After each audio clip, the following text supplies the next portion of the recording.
Morning arrives with ruthless normality. Somewhere, a mother receives a phone call that fractures her life forever. In another corner of the planet, artillery tears through a neighborhood that looked perfectly ordinary the night before. A child opens his eyes in a place where hunger is routine and safety is a rumor. And yet the sun rises with the same indifference it showed yesterday. Traffic lights change. Coffee machines hum. The planet does not pause for grief. That quiet indifference is one of the most disturbing realizations a human being can face. The universe does not intervene. Cormac McCarthy built his entire literary world around that truth. His landscapes are stripped bare of comforting lies. No divine referee steps in. Justice rarely catches up.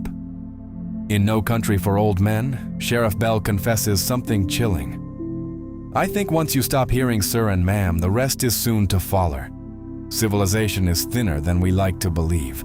McCarthy was never writing simple stories about violence. His deeper question cuts straight into the foundation of morality itself.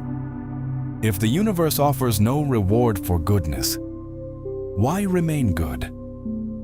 Across his novels, 5 brutal ideas emerge: nature's indifference, humanity's ancient attraction to violence, the fragile persistence of moral choice, the collapse of justice, and the final question that haunts every thinking person. If the universe stays silent, morality must come from somewhere else. A Desert at Noon carries a strange honesty. No speeches, no mercy, just heat pressing against bone and sky stretching without apology. Cormac McCarthy returns to that landscape again and again because the desert tells a truth. Modern comfort tries to hide. Nature does not negotiate with human suffering. Blood Meridian unfolds under a sun that witnesses massacres without commentary. Men vanish into dust, entire villages collapse into silence, and the land remains exactly the same the next morning. McCarthy writes, "The universe is no narrow thing. Not cruel, not compassionate, simply vast enough to ignore us." That indifference echoes far beyond fiction. An earthquake erases a city in minutes. A child opens his life in a refugee camp surrounded by razor wire. Oceans rise, storms intensify, forests burn. None of these events carry moral intention. Physics unfolds. Plate tectonics shift. Weather systems collide. Evolution tells the same story with scientific precision. Natural selection rewards survival, not virtue. Teeth, speed, adaptation. Compassion is optional in biology. Persistence is not. McCarthy understood this cold arithmetic. Nature does not punish evil or protect innocence. It moves forward with perfect neutrality. Once that reality settles in, a disturbing possibility emerges. Violence may not be an interruption of the natural order. It may be one of its most ancient expressions. Civilization likes to flatter itself with the myth of progress. Steel towers, legal systems, digital networks, all impressive. Yet beneath this polished surface lies a darker continuity. Organized violence predates every constitution ever written. Archaeology reveals skeletons split by stone axes long before the first cities appeared.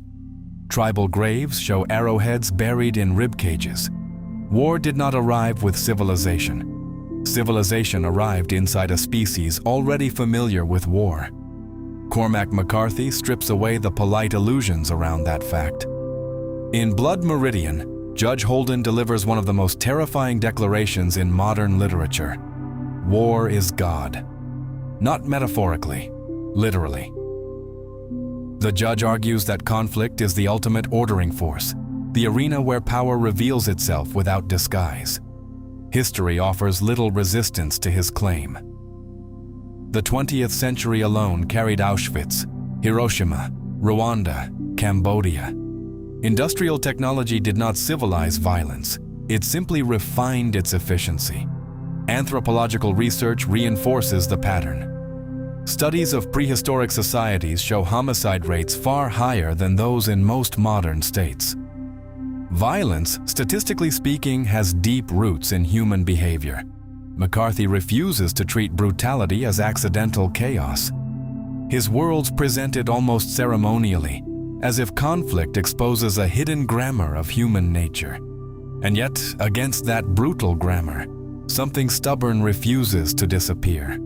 A quieter force continues to flicker. Ash drifts through the air like gray snow. Cities lie hollow. Forests stand black and skeletal. In the road, the world has already ended. Yet something far more fragile refuses to die: the decision to remain human.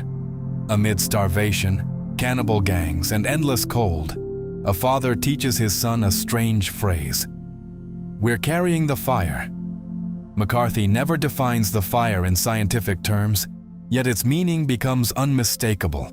Not warmth, not survival, something moral. A quiet refusal to collapse into the brutality surrounding them. The father insists on a rule that appears irrational in a dying world: we're the good guys. No court will reward that choice. No audience applauds it. Moral behavior survives without witnesses. Reality has shown flashes of that same paradox. During earthquakes, floods, and wars, strangers run toward danger to rescue people they will never meet again. Firefighters enter collapsing buildings. Civilians shield children during shootings. Neuroscience explains empathy circuits in the brain, yet biology alone struggles to justify sacrifice when survival is at stake. McCarthy's answer is unsettlingly simple. Morality may not emerge from reward, instinct, or social approval. Sometimes it emerges from a decision that defies all practical logic. But that fragile fire faces a brutal test. What happens when goodness receives no justice at all? Order feels comforting. Courts, uniforms, laws carved into stone. All of it suggests a reassuring promise. Wrongdoing will eventually meet its consequence. Yet Cormac McCarthy dismantles that promise with surgical precision. In No Country for Old Men, Anton Chigurh moves through the world like an embodiment of fate itself. Calm, methodical, almost philosophical. Lives reduced to the flip of a coin. No rage, no hesitation, no moral anxiety. Pure inevitability. Violence detached from emotion. Across from him stands Sheriff Ed Tom Bell, a man shaped by an older belief that the world possesses some moral backbone. That belief slowly collapses as he witnesses a reality he can no longer explain. Bell confesses with quiet exhaustion, "I feel overmatched." The discomfort here is not fictional. Courts fail. Murderers disappear into anonymity. Entire populations vanish into mass graves while history moves on with unsettling speed. Psychology calls this tension the just world hypothesis. The human mind craves the illusion that virtue brings reward and evil invites punishment. McCarthy refuses that illusion. Justice, in his world, does not reliably arrive. The universe offers no guarantee of moral balance.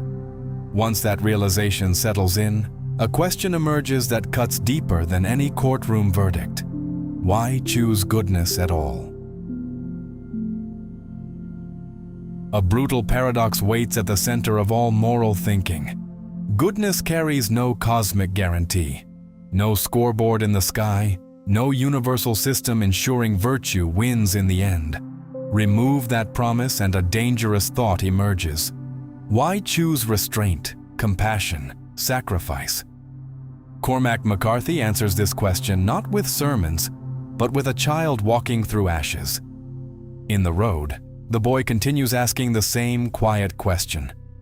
Are we still the good guys? The world around him offers no evidence that goodness matters. Yet the father answers with stubborn certainty. We're carrying the fire. That fire is not religion, law, or reward. It is a decision. Existentialist philosophers reached a similar conclusion decades earlier. Meaning does not arrive from the universe fully formed. It is constructed through action. Choice precedes justification. McCarthy's morality is therefore stripped of illusion. Goodness survives without applause. Compassion survives without safety. The act itself becomes the point. Refusing cruelty in a violent world becomes a form of rebellion. In The Road, another quiet line captures the weight of that responsibility. You forget what you want to remember, and you remember what you want to forget. Memory carries the burden of conscience. Perhaps morality does not exist because the universe cares. Perhaps it survives because human beings refuse to surrender the fire. Some ideas refuse to let us sleep. McCarthy understood that. His stories stay with us because they force us to ask the hardest question a human being can face. What kind of person will you be when the world offers no reward for goodness? If this channel brings you reflections like this, consider supporting it. Becoming a member or using super thanks helps keep these conversations alive.